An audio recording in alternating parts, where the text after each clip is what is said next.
All right. Hey, thanks everybody for coming in. My name is Damian Thorkelson. I'm a student success specialist at Cuyahoga Community College. I want to thank you so much for logging in and coming to day 4 of Success Week. I wanted to welcome you to this session. This is ASTAT virtual interview with Dennis Joyce. And we want to let you know that you are muted upon entry, and we are going to have this session available for future viewing. So if there's something that you want to go back and look at, it will be on the success page through our YouTube channel. But if you have any questions, feel free to raise your hand. I will be monitoring the chat, and we'll go from here. So I'm going to hand it over to our presenter, Dennis. Thank you, Damien. Good morning, everybody. I'm going to go ahead and share my screen here real quick.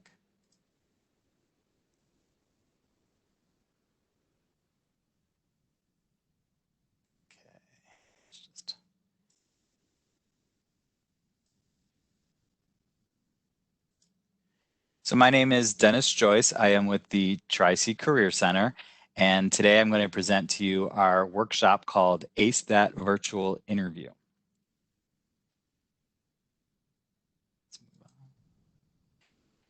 In our time here this morning, I'm going to talk about how to ace that virtual interview. So we're going to kind of break this down into 3 different categories or areas of our workshop today. We're going to talk about pre-interview preparation, what to do during the interview, and then some post-interview follow-up tips.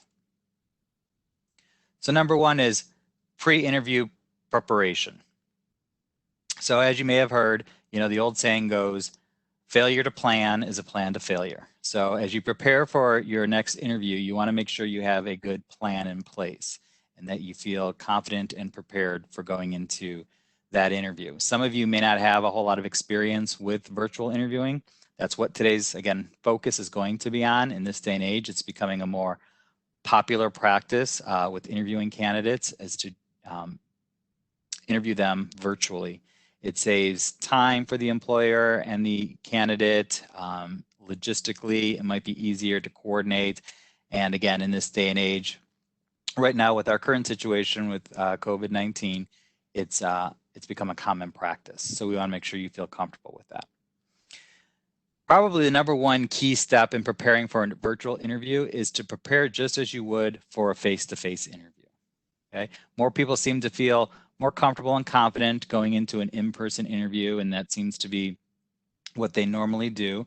But virtual interview is the same type of preparation in that situation. At the time you're preparing for your interview, as you go to start applying for positions, you want to make sure your job search documents are all up to date. Okay, and there's 3 things that we're going to mention here. It's your resume, your LinkedIn profile, and cover letters. Your resume is a living document. It's something that you should always have at the tips of your finger access to. It should be an updated document. Since it's a living document, you want to continuously update your resume as things change throughout your career. So as you prepare your resume and it's all updated and you start applying for positions, as things change, new skills need to be added, new positions need to be added, older positions come off, things like that. You want to make sure you just keep your resume updated at all times, right? So before you start applying for these positions, make sure you've got that resume current and up to date. Your LinkedIn profile. Hopefully a lot of you are familiar with LinkedIn and utilize that site. It is a very powerful networking tool to use when you're in an active job search. So if you need some help with LinkedIn, we can certainly do that through the Career Center. We have coaching sessions we can help you with. We have a Leveraging LinkedIn workshop. But LinkedIn, unlike other social media sites, is a site that you want to have more of a public profile. Okay, you really want employers to come check out your LinkedIn site. Although your profile on LinkedIn is going to look very similar to your resume with your summary section, your education section, your work experience section, accomplishments, certificates, things like that. You might have some endorsements and some endorsed skills that other people have provided on your LinkedIn site, which could be key for an employer as they're looking at your information. So always make sure your LinkedIn profile is updated just as you would your resume. And then finally, a cover letter.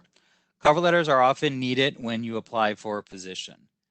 Sometimes they're not required, sometimes they may be optional, and other times they are required.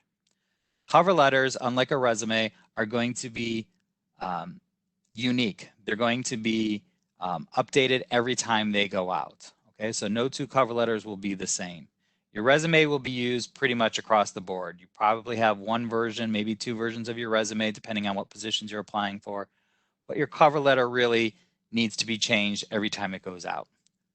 Who you're addressing the letter to, the position that you're applying to, the date on the letter, all of that has to be changed, but mainly the body of the letter will stay the same. So it's just a matter of tweaking every time you send out a cover letter. Once you have your first cover letter prepared and send out, you save a copy of that, and then it's just a matter of tweaking it as you go along. So it's not too difficult to keep that maintained. But those are 3 very important things that you want to make sure are all updated. Oftentimes people want to get into a job search, or they want to look for a new position, and they immediately go right to the job boards and start looking for open opportunities. But before you get into that, you need to step back and make sure you've got all of these documents ready to go and update it before you start applying for those positions. Because if you see something that you like, you may not be able to apply for it because your documents aren't ready to go, and that may take some time. So make sure you have this ready before you start applying for those positions. You also want to contact your network when you're preparing to apply for positions or get into your active job search. Contacting your network basically means reaching out to people that you know to let them know you're in an active job search and you're looking for a new opportunity. So if you, again, are on LinkedIn, perfect opportunity to send a message to your LinkedIn contacts. Even outside of LinkedIn, if you have personal social media sites, you can put a post out there as well to let your friends, family, and colleagues know that you're currently looking for an opportunity. Maybe they know of some opportunities, but be specific in those messages. Make sure you tell them what it is you're looking for, what type of position, what type of environments, maybe geographically, areas you're looking at, types of roles you would be interested in. Oftentimes you may come across people saying, looking for a new job, let me know if you hear of anything. Looking for a new job, I'll do, just about anything, something along those lines. Very vague, very generic. You don't get a lot of responses when you have messages like that. So make sure you've got a very specific and detailed message in that basically commercial, your 30-second commercial that goes out to your network. So make sure people are aware of what's going on. Oftentimes people keep their job searches private and to themselves, and it's really one of the worst things you can do. The more people that know you're looking for an opportunity, the more opportunities and positions you'll hear about. So there's more eyes and ears that are out there working on your behalf, letting you know about these opportunities. So it's important that you make that wide known and get help wherever you can from your network. As you apply for positions and you get called for an interview, make sure you go back and review that job description before the interview, okay? So a pro tip is anytime you apply for a position online, make sure you automatically print out that job posting or that job description at the time you apply. When you go to apply, oftentimes it'll be several days, weeks, some cases maybe a month or two, it could be months before that employer reaches back out to you to, talk to you about that position. And you may be thinking, I applied for that job weeks ago or over a month ago. I've applied for a lot of jobs. You might not be familiar with which position it is that they're contacting you on. So anytime you apply for a position, make sure you print out that posting and review that job description once you get contacted by the employer to come in for the interview. And then, of course, research the organization. This is something we've always heard about. Do your homework before an interview. You want to make sure that you research the organization as best you can and understand the nature of their business or services that they provide. Oftentimes, we apply for a position that is something we're very interested in, that we're knowledgeable in, type of role that we've done in the past or we can see ourselves in, but we may not be as familiar with the company itself. So you want to make sure you understand as much as you can about that organization. So, check out their website, do some internet searches. Again, reach out to your network. You can put something out there online to say, hey, do you or anyone you know work for such and such company? And leave it at that. And as you get responses from people, take everything offline at that point. Have private conversations with them and say, I've got an interview coming up with that organization. Would you be able to tell me a little bit more about the company? The good, the bad, the ugly. Or someone that works at the company, would you mind introducing me to them so I can ask them some questions prior to my interview? Understand what the interview process looks like for that company. Do they typically go quick or do they take a long time? What's it like there? What's the culture like at that organization? How do they treat employees? All of that stuff. So you want to get as much information as you can as you research. And then find out if you're being interviewed by one or more people. When they contact you to set up an interview, whether it's a virtual interview, whether it's an in-person interview, you always want to know the format before you go into it.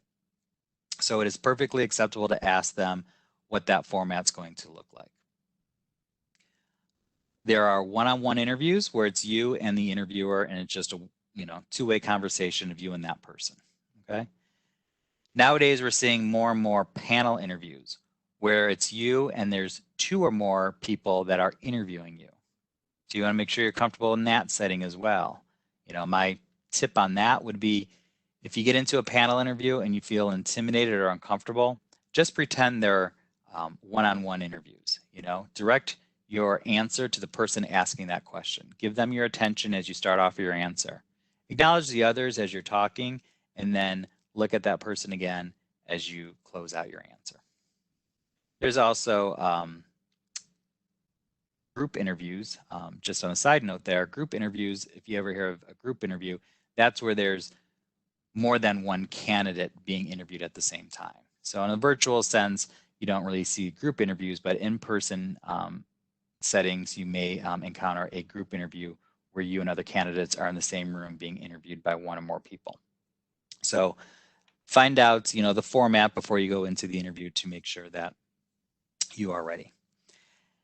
Also, before I move on too, I just want to say, right now, with our unemployment rate being so high, people are looking for jobs, and a lot of times people tend to think there aren't many opportunities. I do want to say, from the Career Center, it's not exactly true. There are still a lot of employers that are hiring and a lot of great opportunities out there. With our current COVID situation, it's impacted companies in different ways, and some obviously have been hurt because of the pandemic. Others are, thriving in this environment because of the business that they're in. So there are still plenty of opportunities. Employers are hiring. So make sure you realize that and understand that there are great opportunities still available. So the next part of the pre-interview preparation would be practice answering interview questions. It's probably the number one thing you can do as you prepare for an interview. There are, as you see there on the screen, traditional interview questions and behavioral-based interview questions. Traditional interview questions are going to be more open-ended questions, okay? There might be more opinion-based type questions. Questions that, you may hear a lot in an interview where they'll say something like, why don't you tell me a little bit about yourself? What do you feel to be your biggest strength or an area of weakness? Where do you see yourself in 5 years? Those are questions, you can kind of prepare for, traditional questions. Sometimes it's a little bit easier to answer those questions. You might be able to come up with an answer a little bit quicker and more easily. May kind of know what you need to say, what they're going to want to hear. But in today's interview world, you're also encountering more behavioral-based interview questions. Behavioral-based interview questions are going to be questions that are going to ask you about a specific experience or example that you've had in your past, and the interviewer is going to want to know how you handle that situation. So a behavioral-based question might start off with something like, tell me about a time when you were asked to do such and such. Give me an example of a time when you did such and such. Those are indicators that it's behavioral-based interview question. It is not a hypothetical question. It's not a what would you do if this were to happen, but it's more specific. It's what did you do when this happened? And the key to answering behavioral-based questions is to have a beginning, a middle, and an end to your answer, or what we call situation, action, and result.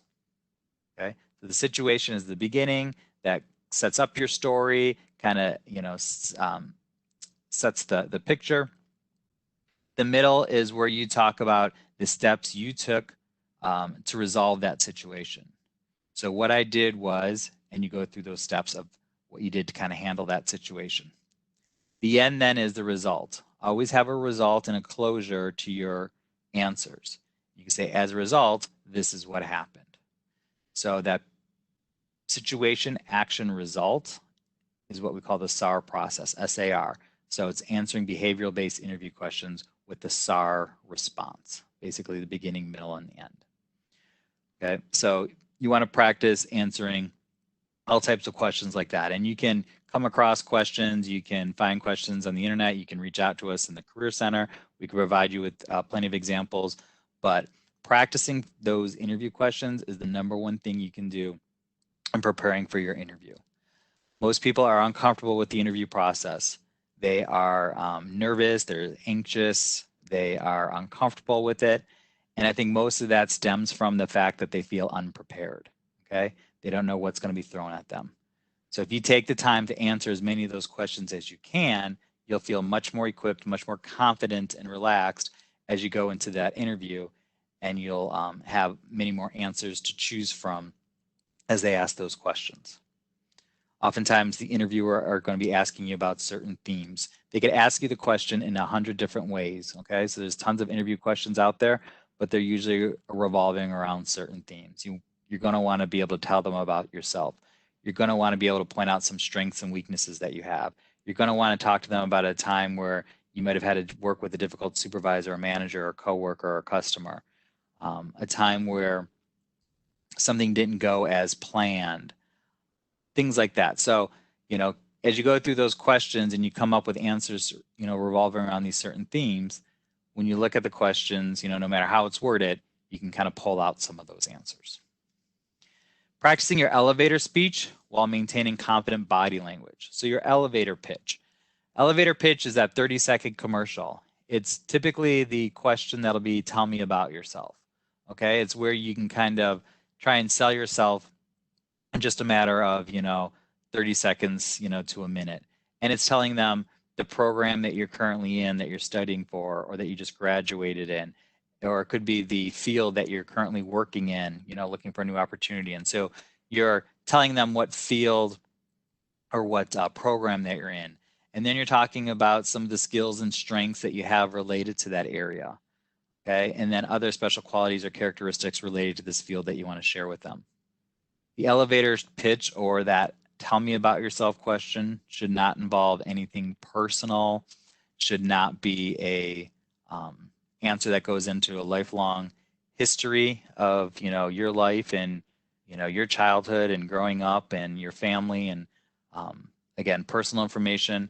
It's got to be business related, revolving around, again, your program or the field that you're in, skills, strengths, experience that you have related to that area. Okay.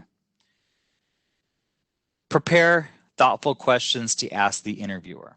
Okay. So in case you didn't already know, when you go in for an interview, again, virtual interview, in-person interviews, the interviewer is pretty much always 100% going to give you an opportunity to ask them questions at the end.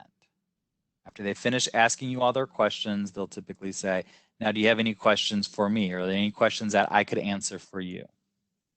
You always, always, always want to have questions prepared, okay? If you say, I don't have any questions at this time, or don't have any questions prepared to ask them, you can pretty much guarantee, this interview probably won't go much further, okay? It shows a lack of interest, lack of engagement. you've got to have some questions, to ask them. This is a job that they might be offering you. You've got to find out as much as you can about it. They're not going to be able to share everything. So you've got to have some questions that you can ask them. What do you like most about working at this organization? Or what are the most challenging parts that you see in this role? What were some of the key qualities or attributes that someone in this role previous had that made them successful? Okay, what performance metrics have you used to evaluate goals? So have those questions prepared. Do yourself a favor and write them down or type them up before your interview. Because if you just have questions on the top of your mind that you're going to ask, the interviewer may possibly answer those questions during the course of your interview. And then all of a sudden you realize they've just answered all those questions I was going to ask. And now you're scrambling during the interview to come up with some more questions to ask them at the end. And you're distracting yourself and you're taking away from that interview and you're not giving them, your full attention. So if you've written them down or typed them up, you can certainly let them know at the end, show them that you've prepared some questions. You could say, you've done a great job of answering the questions that I had prepared, mainly revolving around this or that, but at least they know you've taken the time to prepare those questions ahead of time. And with some good research and preparation, I'm sure there's some great questions that you could come up with that they would not even cover in the interview. You stand out when you are well-versed, okay? So that's why preparation is key.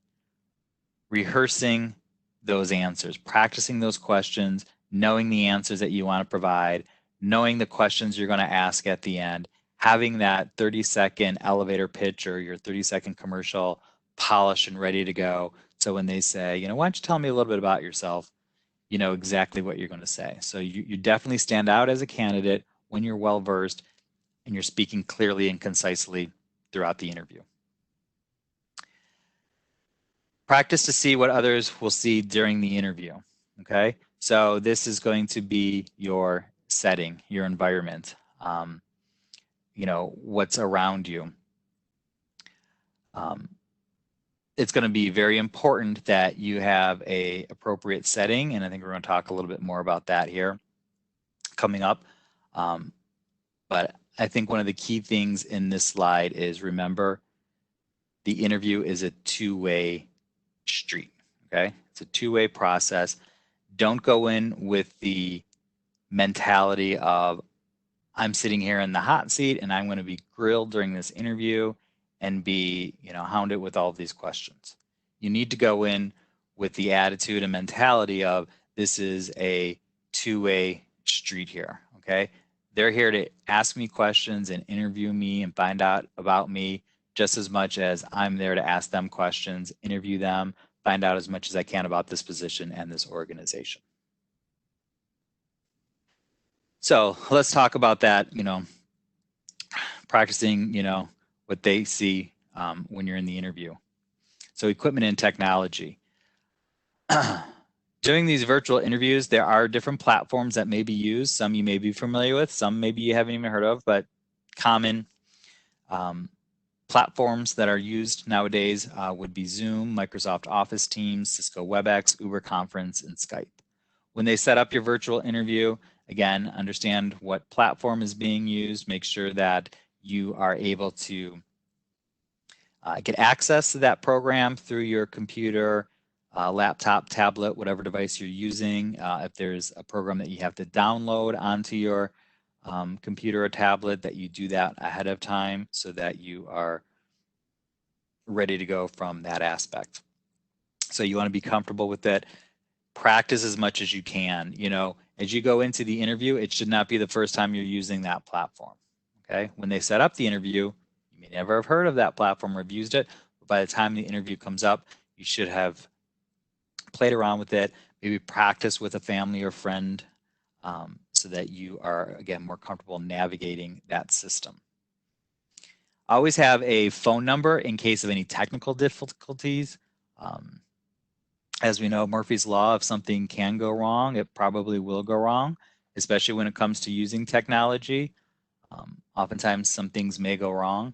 If something goes wrong, you want to hope that it's more on the employer's end and not your end. Okay, if something goes wrong due to an error with something that was, you know, under your control, that does not look good. If you're sitting here in the middle of your interview and all of a sudden your laptop battery dies, or you're doing a phone interview and the phone dies, some sort of issue, your microphone, speakers, something aren't working. If there's something that is under your control, you want to make sure everything is tested. You know, everything's charged, everything's in good working order. You know, everything is on your end okay, because if something like that happens that you had control over, you know, it shows a lack of preparedness. So you want to make sure that you practice and have everything in good working order. Give yourself plenty of time before the interview, at least 30 minutes, just to make sure that you're logged in, the camera and audio are working properly. You know, sometimes you may connect to a system. You know, right now we're doing a lot of all our meetings virtually. We're using Cisco WebEx daily. And sometimes, you know, you can jump on there and it fires up with no problem and you can go through meeting with no issues. The next day, you may have problems logging in and it may take 10 or 15 minutes to get logged in. When the day before, I was able to get in 1 to 2 minutes. You may have camera issues, microphone issues, things like that. Day to day, it changes. So just because you've practiced it, you know, you're able to get on, didn't have any problems, doesn't mean something's not going to come up at the day of the interview. So again, give yourself plenty of time, even if you feel that you should have no connection issues or anything like that, no equipment issues. Always make sure you give yourself plenty of time before the interview to log in and get ready to go. Dressing the part. Dressing is going to be very important when it comes to a virtual interview. We often hear about going in for your face-to-face interviews and the importance of having a professional attire, wearing business attire, you know, suits for men, you know, matching jacket and pants, shirt and tie, conservative colors for ladies, you know, pants or skirt suits with blazer, sweaters, things like that. Again, very conservative. Your dress is just as important when you do a virtual interview. Professional attire creates a formal atmosphere and shows you mean business. As you can see there, it says it conveys your seriousness and commitment to the interview process. And that's one of the things that I always tell you know, individuals that I work with. We've become a much more casual society. However, we haven't become casual in the interview process. You still want to make sure that you are showing the interviewer that you are, you know, providing them with respect, that you've got respect for them, you've got respect for the interview process, and you're dressing nicely. Even if it's a position that isn't going to require you to wear formal business attire every day, you still want to show your appreciation and your respect towards them in the interview process by dressing nicely. You interview better when you look the part. And I think that's an important thing. I think that's actually true when you stop and think about that. I think the nicer you're dressed, the more confident you feel, and you're playing that part a little better. I have a friend who said, you know, every time I clean my car, I feel like it just runs better whenever the car's been cleaned. And that's kind of like how I look at this too. I feel that you just interview better when you look the part and you're dressed nicely. So you've got to keep in mind a couple of things, you know, when it comes to the business attire and your dress code when you are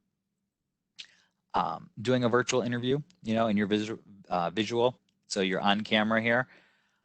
You want to avoid anything that's going to be bright or possibly shiny jewelry that could cause some sort of glare or issues.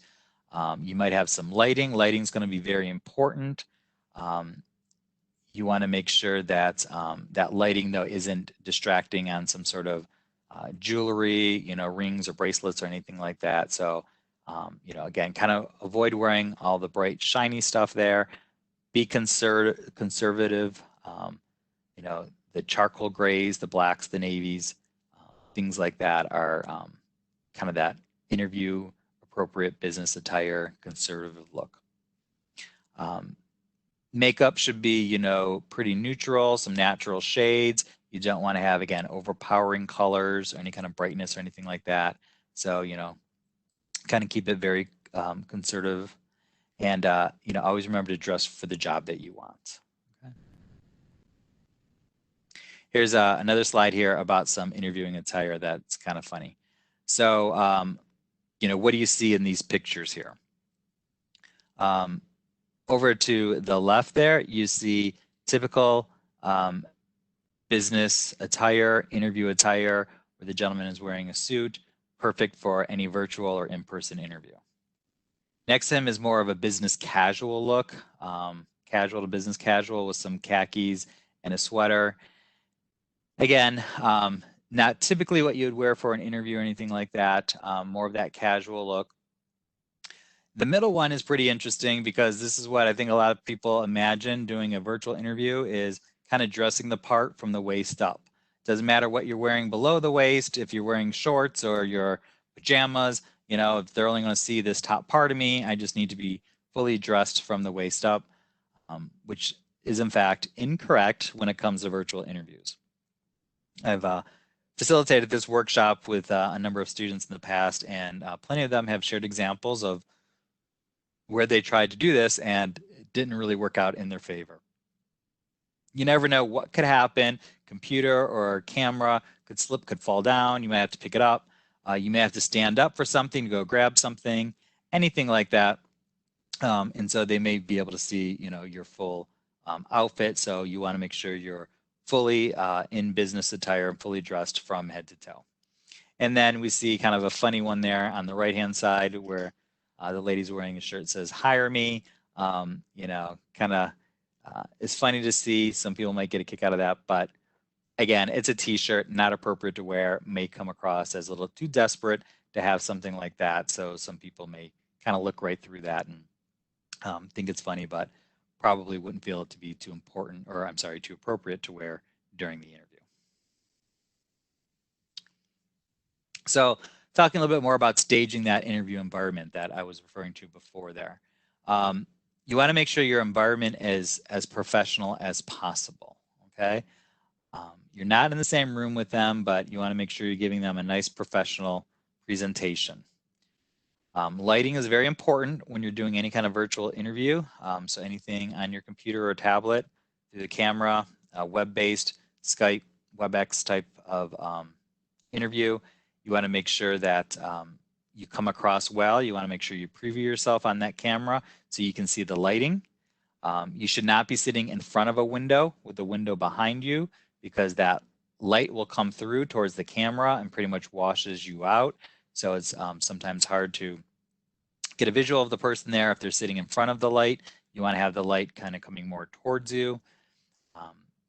You want to make sure lighting in the room is important too. So although you may be sitting in the room and it's daylight and it's pretty light in here, when you go on camera, it still may come across as dark. So you may want to turn on some lights in the room just to kind of make you stand out a little bit better.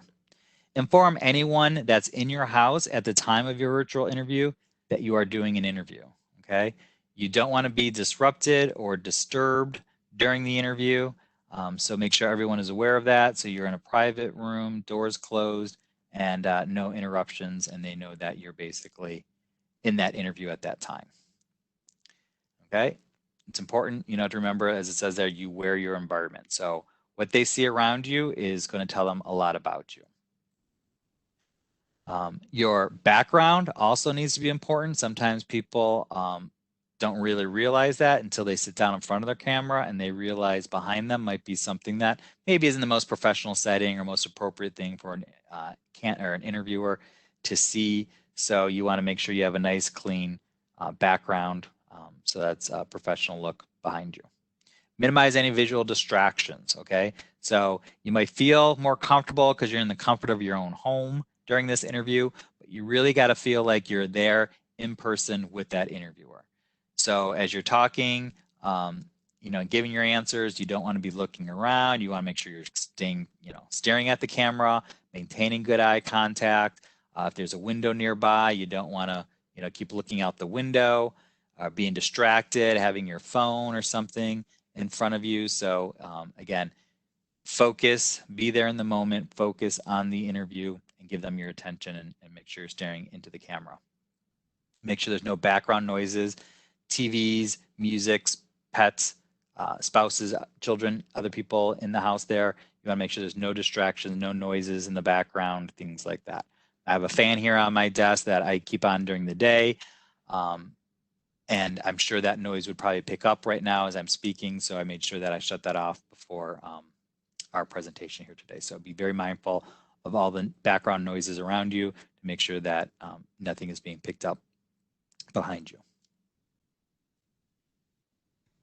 And here's a quick little video you may have seen. This is from maybe a year or two ago from BBC News, where this kind of went viral, and this gentleman is being interviewed by the BBC News and has some disruptions there in the background. So play this here real quick, this clip.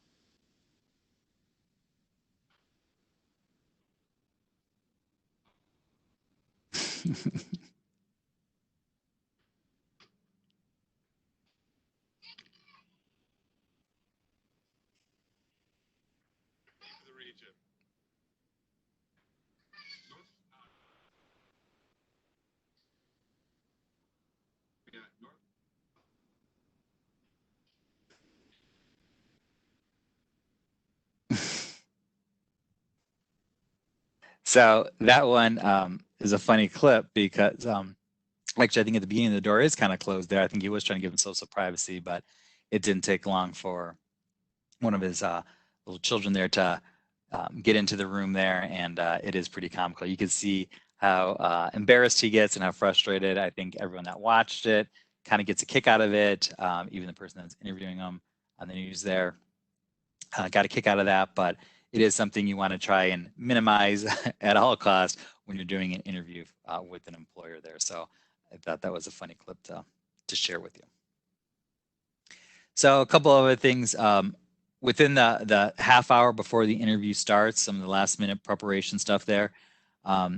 Make sure if you're utilizing your smartphone, tablet, laptop, desktop, everything again is fully charged, plugged in, good internet connection, things like that. Close all open browsers that you may have on your computer. If you were working on your computer before the interview, make sure all applications and everything else in your browser are shut down. It'll probably run a little bit better if you have less browsers open at the time. And then obviously, like we said, log in during that time, a good 30 minutes ahead of the interview.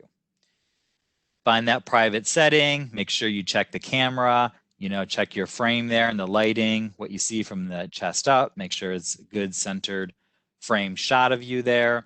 And again, be close, but don't crowd the screen. You don't want to get up in front of the camera. Sometimes, we'll be in meetings, doing interviews or talking, and sometimes people feel like they've got to lean in as they're talking because maybe it'll pick up their sound better. So you got to be careful that you don't fall into that trap there.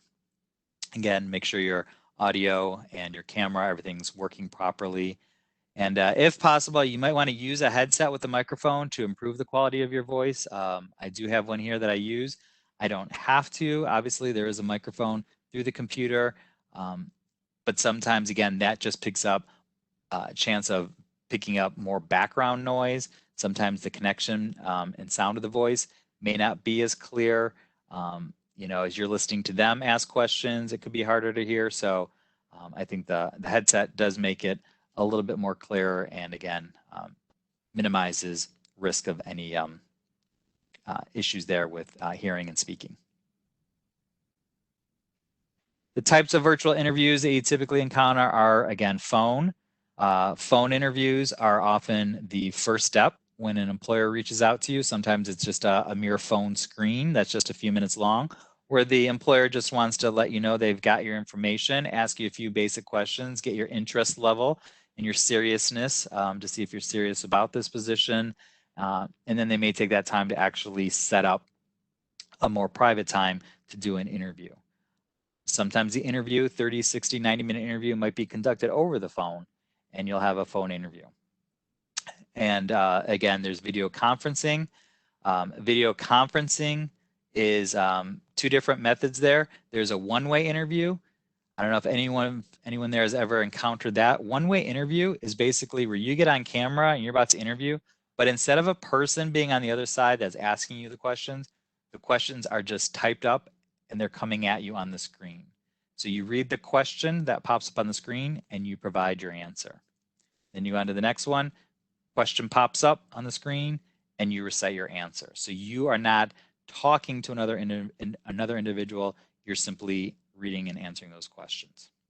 Two-way interview then obviously would be where there is one or more interviewers on the other end who are having a dialogue and conversation with you, asking you questions, and you're responding. Okay, so again, you always want to be prepared for what the interview is going to look like, what kind of format, kind of platform, and know all that ahead of time when they go to set it up.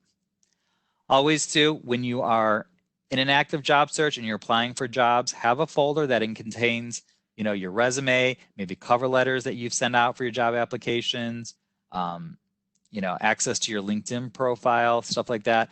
Always have that ready, because if you happen to get a call and they want to do a quick interview with you at that time, you've got that, quote unquote job folder by your computer, on your desk, wherever it might be, where you can quickly grab that and refer to those documents. So always kind of have that ready. Always take that with you to your virtual interview or any interview, so you've got that stuff where you can reference it. But again, it's important as you apply for those jobs to kind of keep that job folder handy should any calls from the employers come through. Next part here, while you're at the interview, is just some things to kind of go through here. Always politely and confidently introduce yourself, smile, and be enthusiastic. One of the biggest things an employer is looking for in a candidate as they're interviewing them is how much enthusiasm, excitement, and some passion they show during the course of their interview. They're interviewing a candidate that seems very monotone, very cut and dry, not showing a whole lot of personality, not showing some of that smile or a little bit of that laughter, that good nature there. It does kind of turn them away from a candidate. They're interviewing this person because they're going to be possibly working with this person. And when you work with someone, you work a lot of hours with someone, you spend a lot of time with them. You want it to be someone that you're going to enjoy spending that much time with, that you're going to enjoy building that relationship and that rapport with. So a lot of it is that connection piece when they're doing an interview. So you want to make sure you're coming across as being friendly, being polite, happy, you're engaged, you're excited to be there. There's nothing more important to you in the world at that moment than that interview and that person that you're talking to. Okay, so you want to make sure that comes through.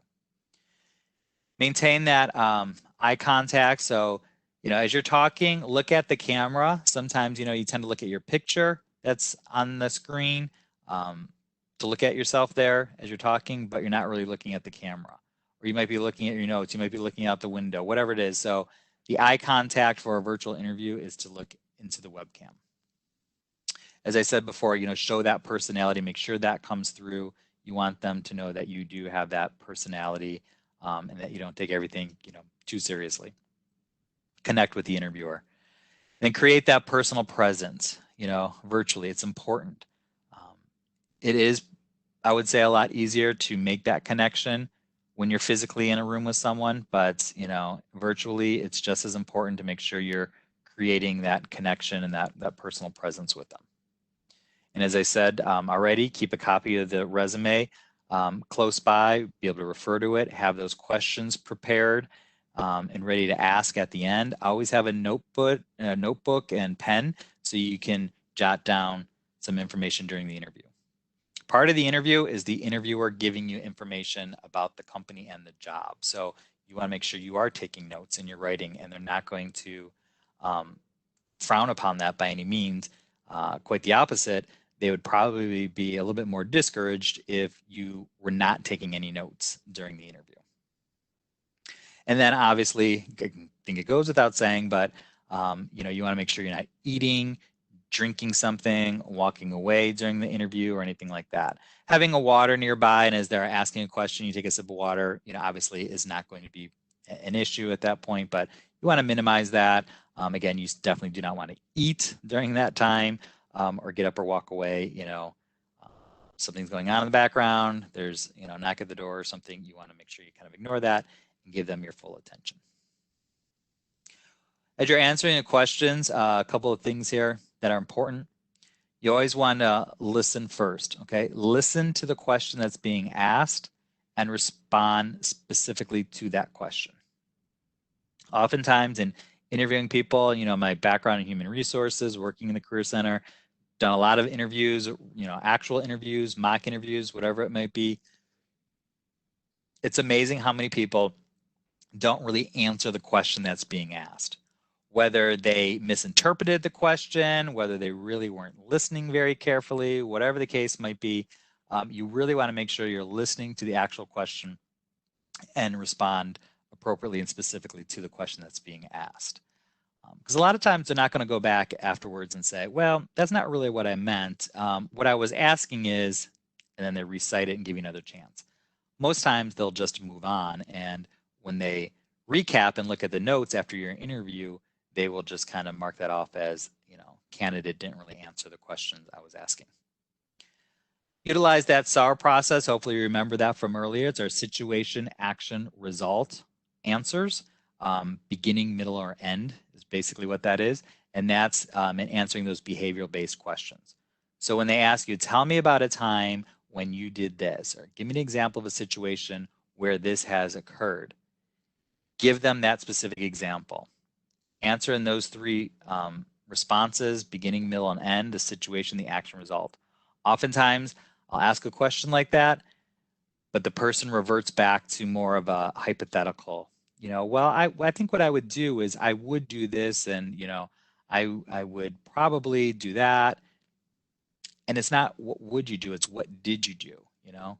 Give me an example of, you know, one example. I said, give me an example of a time this happened. Don't talk about, you know, different types of scenarios or different cases, what you would do. You know, give me an example of that one time this has happened.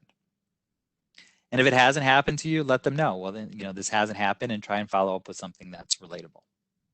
Focus on the interview and give it your best. So again, try and avoid those distractions.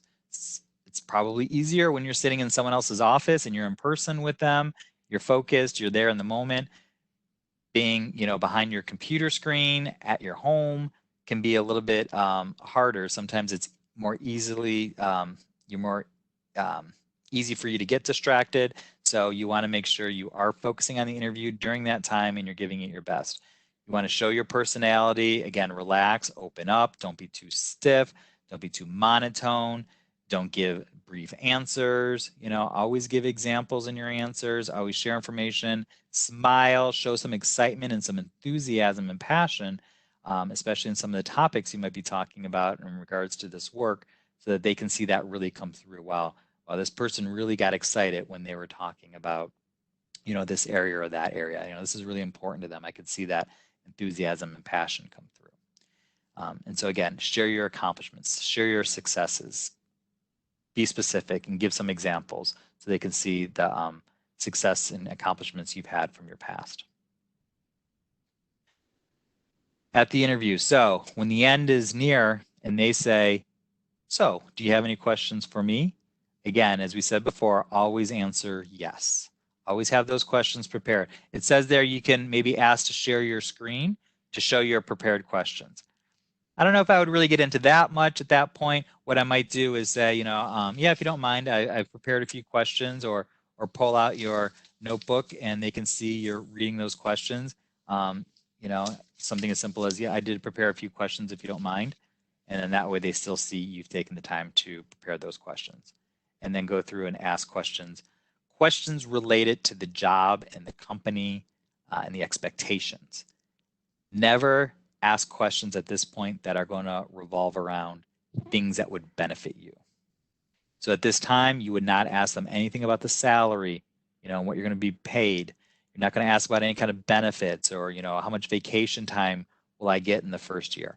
All that information will be provided to you before they offer you the job, okay?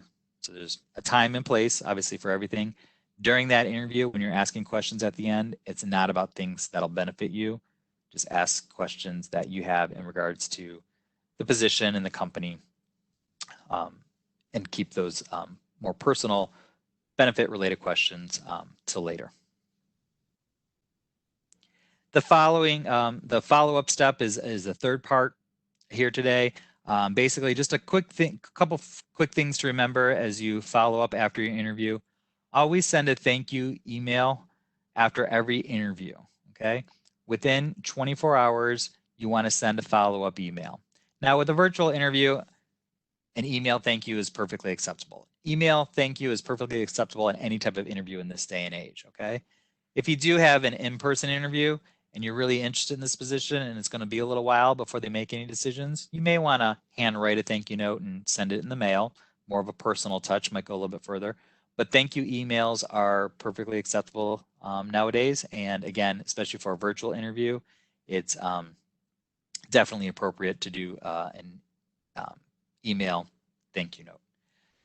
So send it to the person that you've interviewed with. Always try and get that contact information. I know when you're in person, it's easy to ask for a business card, but whoever sets up the interviews, see if you can get a list of the names of the people that are interviewing you, their contact information, have an email address. If not, try and contact the company or human resources afterwards to get the person's email address if you don't have it, and send them that thank you note within 24 hours.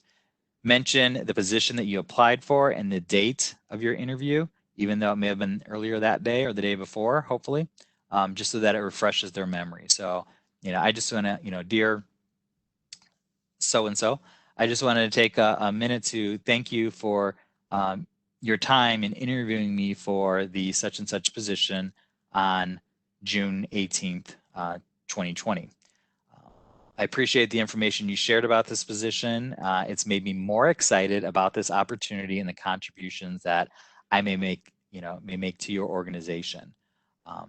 I look forward to hearing from you in regards to the next step, and I wish you all the best. Something as simple as that, real short and sweet. Too many people don't send a thank you note, and it's just not appropriate. Sometimes employers may make a decision based on candidates of someone sent a thank you note and someone didn't. That could be the deciding factor in some cases. It's never going to hurt your chances if you send a thank you note. Doesn't mean you're guaranteed to get that job, but you just don't want to burn any bridges. You want to kind of keep that door open should this opportunity not come to fruition. You still want to show that professionalism. So taking that extra step, sending that thank you note does in fact go a long way and is something that you want to do because, as I said, it's not going to hurt your chances. Not sending a thank you note may possibly hurt your chances. So it's as simple as that. And again, as I said, share some key points of the interview if there's something you want to refer back to. If there's something you forgot, sometimes we leave an interview and we get home and we think, oh, I should have mentioned this, or when they asked about this question, I should have given some more information about my experience, working on this or that. So sometimes we realize there's something maybe we forgot to mention or share during the interview. Your thank you note is the perfect opportunity to kind of throw that piece in there, okay? And again, always confirm your interest in the position and that you look forward to hearing about the next steps in the process. Here's just a top 10 kind of list of common mistakes people will make when it comes to the interview process. Number one is they're speaking too softly. When you begin the interview, if it's kind of low, the interviewer will probably say, if you could speak up a little bit, it's a little difficult to hear, and you do that and it doesn't change, they're probably not going to keep telling you to speak up or that they're having trouble hearing you. So they may just let it go at that point, but do have trouble hearing you. So speaking too softly is definitely a mistake people make in their virtual interviews. That's why practicing is very important. At the very beginning, when you first begin talking, ask, can you hear me okay? Is this volume all right with you? They ramble and talk too much. There's a lack of clarity in their answer. You want to be concise and clear. Oftentimes, people will start rambling because when the interviewer stops asking the question, they feel they've got to jump in right away and start talking, okay? And it doesn't give them enough time to get their thoughts together, really think about the question, really think about how they want to answer it, and they just start talking, and they talk, and they talk, and they're kind of rambling. And then they start formulating kind of their response, and at that point, they've lost the interviewer's attention. Inappropriate attire. You know, again, people dressing too casually for an interview is often something that will come back to hurt you. So again, don't give them any opportunities to knock you out for something that you can control. So dress appropriately, dress in business attire so you don't have to worry about that. Their lack of interest. You know, that's why I was focusing on that. Make sure that that personality comes through. You're smiling, you're enjoying the conversation, you're enjoying this process. You've got that excitement, that enthusiasm, and that passion coming through. Otherwise, you know, there's just a lack of interest at that point. They're not answering or asking any questions at the end of the interview. You know, again, sure shine that this person isn't interested in this position. So not smiling, as we just mentioned, that personality piece is so important. Not smiling is another common mistake. Giving too brief of an answer, you know, just yes, no answers, you know, very minimal detail, not giving any specifics, not giving any examples, 30,000-foot overview answers. You know, you want to bring it down. You know, make sure your answers are kind of more into the weeds a little bit there. Give some examples, be specific. Don't talk in general or vague terms, but be concise. Get to your point as quickly as you can so you're not rambling and taking too much time with your answer. Too much follow-up, okay? Got to be careful that you don't scare them away, because right after the interview the next day, you're calling to see what's happening with the interview process. When do you expect to hear something next? And you don't get an answer from them, and then you call the next day. Then you send an email, and you send another email. Then you make another call. And within a matter of days, you're just too much follow-up. Remember, they're going to control the process at that point, so you've got to wait to hear from them. Your thank you note follow-up is really all you need. If they give you a date that they'll follow up by, and that date comes and you haven't heard anything, then an email or a phone call to check in at that point is perfectly acceptable. Thank you note not sent, okay? So again, common mistake. You always want to send that thank you note, something you can control, and it's not going to hurt your chances by sending the thank you note. Lack of preparation, okay? So trying to wing it, trying to come up with those answers, you know, on the fly, not testing their equipment and your all your you know, going through all those steps that we just talked about. So lack of preparation, definitely a huge mistake people make. And then obviously bad mouthing previous employers. It's very important that you keep everything very positive in your interview, okay? Never talk negatively about previous supervisor, coworkers, customers, or company. You don't know who that interviewer might know, you know? And it also just kind of shows what kind of attitude you might have in your personality. You know, it doesn't come across very, very nicely if you are speaking, you know, negatively of a former company or supervisor or coworker. So you want to make sure you show that positive attitude. So as a recap, kind of the important things from today's presentation here. Remember, in preparing for your virtual interview, you want to prepare as if it's a face-to-face in-person interview. There's really not much difference. The delivery method is obviously a little different. You know, you're doing this through a computer. You're not physically in the room with the person. But other than that, it's pretty much the same as a face-to-face, and you want to treat it that way. Research the company, know as much as you can about the company, their business, the type of service. You want to know as much as you can about the position itself. So again, read the job description, print out those job postings and job descriptions every time you apply to a job, and keep it in a folder. You don't know when you're going to hear back from that company, so you want to refer back to it later. Set the scene. Make sure you've got a good setup. You are framed there in your on your computer screen in the picture. You've got good lighting, good background, connection issues are all good to go.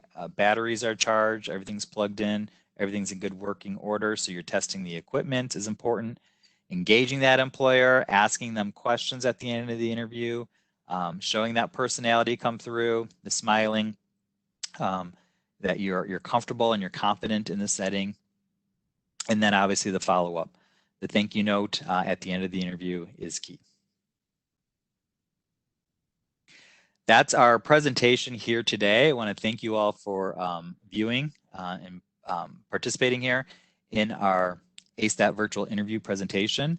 Just a little bit of information there about the career centers here at Tri-C. If you want to schedule an appointment with a Tri-C Career Center coach, you can contact us maybe to do a mock interview, questions about LinkedIn, questions about the interview process itself, or maybe a resume review. You can contact us in the Career Center for any type of employment related appointment that you wish. Our email address is there, careerservices@tri-c.edu, or you can call our toll-free number and you can get connected with any campus career center to schedule your appointment. We also offer workshops, virtual workshops this summer, so you can check out our virtual workshop webpage at tri-c.edu/career workshops. Again, tri-c.edu/career workshops. Thank you all very much. Damien, I will stop sharing my screen and turn it back over to you. Sounds great. So, Dennis, that was an awesome presentation with some good tips. I just want to point out that there's something that you said there towards the end about the thank you note, and this recently happened to my friend where he was interviewing for a position in his company, and it came down the two candidates that they loved were the exact on paper. They loved their interviews, and one sent a personalized handwritten note, and they got the job because the other person didn't send anything. Yeah. So that was some good tips, and all the links and stuff that he had in the presentation. I'm going to go ahead and put it in the comment section so you can comment, so you can click later on to get access to the Career Services Center and other things that Dennis was talking about. But once again, thank you so much for everything. Awesome information. And like I said, the links will be down below. Feel free to click, comment, like, subscribe, and we'll go from there. Thank you very much, Dennis. Sounds good. Thank you. My pleasure. Take care. Bye-bye.